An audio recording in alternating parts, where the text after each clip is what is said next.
को लेकर जो है जो पैमाना तय किया गया है, तस्वीरें वायरल हो रही हैं कि महिलाएं जो है बोझ उठा रही हैं, बताया जा रहा है कि ये 50 किलो का है। हाँ, मैंने भी ये वीडियो देखा और मुझे बहुत हैरानी हुई कि किस तरीके से सरकार एक महिला के साथ ये उत्पीड़न किया जा रहा है। इनको बुलाया जा रहा है कि आप मल्टीटास्क में भर्ती होने के लिए आए, और उसमें से क्यों महिलाओं को अलग से चुनकर इस तरीके का व्यवहार उनके साथ किया जा रहा है। मैं तो ये कहूँगी ये क्रूअल्टी है towards women, cruelty. Why not man, why only women, कि उनको 50 किलो की एक बोरी उठाकर भागना दौड़ना पड़ रहा है। इससे और क्या दर्शाता है कि आप महिलाओं को ऐसे उत्पीड़न कर रहे हैं और ऐसा उनको टास्क दे रहे हैं जिसमें उनको भी डिफिकल्टी लगेगी, ताकि वो आ ही ना सके मल्टीटास्क के लिए। और ना ही इसमें आपने जो आवेदन भेजा है उससे बहुत से लोग वंचित हो जाए, ऐसी इनकी दृष्टि दिखती है। और ये सोचकर, क्या सोचकर इन्होंने ये कार्य किया है, इससे बहुत हैरानी है।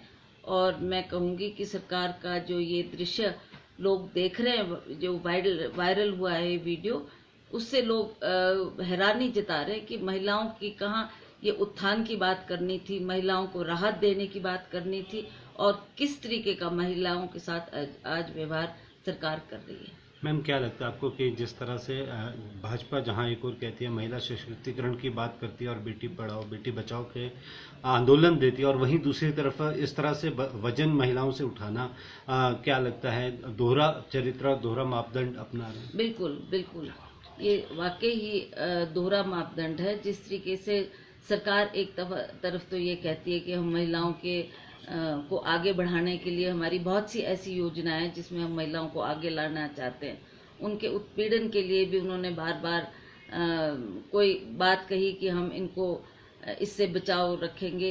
पर आज मुझे लगता है कि जिस तरीके से ये वीडियो के माध्यम से आज सारी जनता देख रही है कि आप महिलाओं के साथ जो उत्पीड़न कर रहे हैं, जो क्रूअल्टी कर रहे हैं, वो वाकई ही बहुत शर्मनाक और एक हास्यप्रद बात है। क्या आपको लगता है कि पैमाना तय करने वाले इसके लिए जिम्मेदार है, या राज्य सरकार जो है आंख बंद करके बैठी है इस पर कि पैमाना आखिर मल्टीटास्क वर्कर भर्ती होने हैं जल शक्ति विभाग में या लोक निर्माण विभाग में या किसी और विभाग में, तो क्या बोझ उठाना जो है कोई ये पैमाना हो सकता है? ये बहुत ही गलत बात है। आप देख रहे हैं कि अब रोजगार के कोई भी साधन नहीं रहे, कोई एवेन्यूज नहीं रहे, ना कोई पब्लिक सर्विस कमीशन में हो रहा है, ना कोई और भर्तियां हो रही है। तो अब जब गरीब लोग हताश हो रहे हैं तो उनको एक ही रास्ता दिखता है जी, मल्टीटास्क वर्कर रखे जा रहे हैं। तो उसमें बहुत से गरीब लोग जिनको घर चलाना मुश्किल हो रहा है, बढ़ती हुई महंगाई को देखते हुए आज सभी जगह लोग पीड़ित है इस महंगाई से, और लोगों को घर चलाने की बहुत दिक्कतें आ रही हैं। तो उन्हें लगता है कि शायद मल्टीटास्क में हम अगर हमारी भर्ती हो जाए तो थोड़ा हमारे को राहत पहुंच सकती है। और आप देख रहे हैं कि जब ये इनको बुला रहे हैं उसमें मल्टीटास्क में, तो किस तरीके का व्यवहार ये महिलाओं के साथ कर रहे हैं, वो बहुत ही शर्मनाक और दुखदायक घटना है। ये एक क्रूअल्टी है महिलाओं के प्रति कि आप इस तरीके का एक 50 किलो की सीमेंट की बोरी उठा के दौड़ लगाओ। तो इससे हास्यप्रद बात और क्या हो सकती है। और इसमें वाई नॉट मेन ऑल्सो, अगर आपने करना ही है तो पुरुषों को भी बोलो आप करें, केवल महिलाओं को क्यों इन्होंने चुना है। मुझे लगता है कि कुछ इन्होंने ऐसी साजिश की है जिससे महिलाएं आगे ना आ सके और भर्ती में बहुत से लोग बाहर रह जाएं। और मैम, जिस तरह सेब सीजन शुरू हो गया है और जीएसटी जो है वो बढ़ा दी गई थी जो पैकेज मटेरियल है, लेकिन अभी जीएसटी 6% कम की है, क्या लगता है कि बागवानों से इसको राहत मिलेगी इससे बागवानों को? देखिए, मुझे लगता है कि जो ये सेब का मसला है, ये बहुत दिनों से हम इस आवाज़ को उठा रहे हैं। बार बार लोगों को जब अपना माल मंडी तक पहुंचाना होता है या आड़त तक पहुंचाना होता है तो उनको रास्ते में भी कितनी दिक्कतें आती है। आज सड़कों की आप हालत देखो तो ऐसा लगता है कि कितने गड्ढे सड़कों में है, वो माल भेजना भी एक बहुत बड़ी समस्या है। और बार बार हमने सरकार के ध्यान में भी ये बात लाई, जबकि अभी सीजन शुरू भी नहीं हुआ था। तो लोगों ने मांग की कि सड़कों का सुधार किया जाए, सड़कों को बेहतर किया जाए ताकि हम अपना माल मंडी तक पहुंचा सके। अभी आप देखते हैं कि चाहे हमारे जो बागवान है, किसान है, खास करके जो ये एप्पल ग्रोइंग बेल्ट है, यहाँ के लोगों ने ये मांग की थी कि हमारी एक तो सड़क का सुधार हो, और जब वो खाद लेने के लिए जाते हैं तो आप देखते हैं उसमें भी बढ़ोतरी हुई है। खाद भी कितनी महंगी होगी, स्प्रे का आप माल लेने जाते हैं वो भी कितना महंगा हो गया। तो ये दिक्कतें पहले ही बहुत एक बड़ा बोझ था बागवानों के ऊपर, और वो इससे कैसे जूझ रहे थे।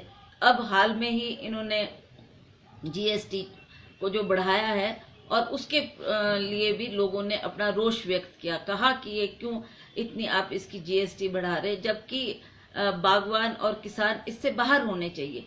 ये जीएसटी उन पर नहीं लगनी चाहिए जो अपनी उपज कर रहे हैं, उनका प्रोडक्ट है उसको बेचने के लिए जब वो कार्टन खरीदने के लिए जाते हैं। पहले भी सरकारों ने ये कार्टन देने का काम बहुत सी कंपनियों को दिया था, जिसमें कंपटीशन भी होता था और बेटर क्वालिटी भी किसानों को मिलती थी।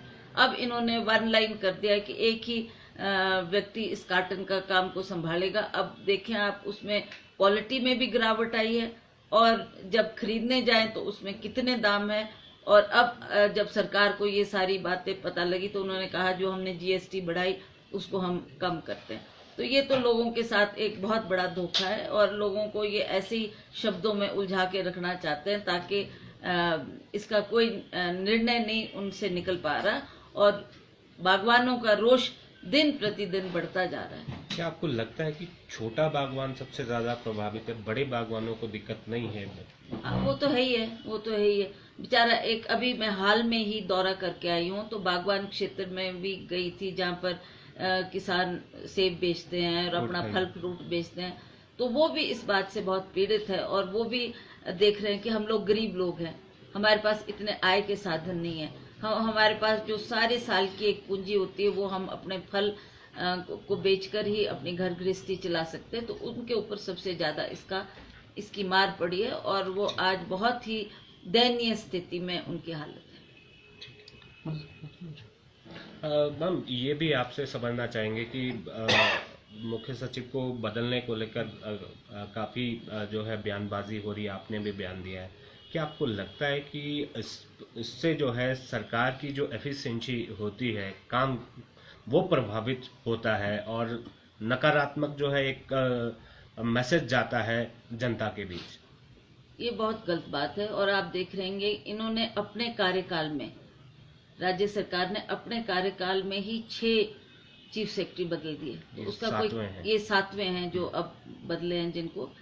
तो मैं समझती हूँ कि इनके ऑफिसर्स जो इनके ऊपर हावी हो चुके थे, उनके प्रति इन्होंने रोक लगाने के लिए बहुत कोशिश की, पर जब अपनी ढील इनकी अपनी ही